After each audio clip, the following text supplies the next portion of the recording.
আপনি থাকছেন সুন্দর বাড়িতে, পাকা বাড়িতে, আর সেই মা বাবার জন্য করে ঘর, কিভাবে হতে পারে?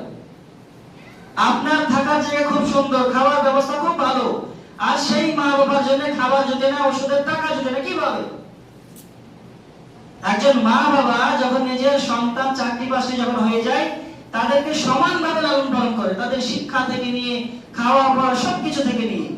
কিন্তু সেই মা বাবা যখন বৃদ্ধ হয়ে যায়, বুড়ো হয়ে যায়, সেই 4-5টি ছেলের কাছে, সন্তানের কাছে বাড়ি হয়ে যায়। পানির ভাত খেতে হয়, পানির ভাত খাওয়ার সাথে সাথে তাদেরকে নাক ঝাঁটা খেতে হয়। আপনি কি আপনার ছেলেকে ভালোবাসেন না? আপনার স্ত্রীকে আপনার ছেলেকে ভালোবাসে না? তাহলে কেন বোঝেন না যে আপনিও যখন ছোট ছিলেন, সেই অবস্থাতে আপনার পিতামাতা আপনার জন্য ভেবেছে, চিন্তা করেছে, ভালোবেসেছে। এখন পিতামাতা আছে, আমাদের কোনো কিছু মনে হয় না। যখন থাকবে না, দেখবেন মাথার উপরে ছাদ নেই, পিতা নামক যে ছায়া, সেই ছায়া আমাদের মাথার উপর থেকে উঠে গেছে। সুপ্রসন্ন মনে, তখন পিতামাতার জন্য মনে পড়ে, মা বাবার জন্য মনে পড়ে।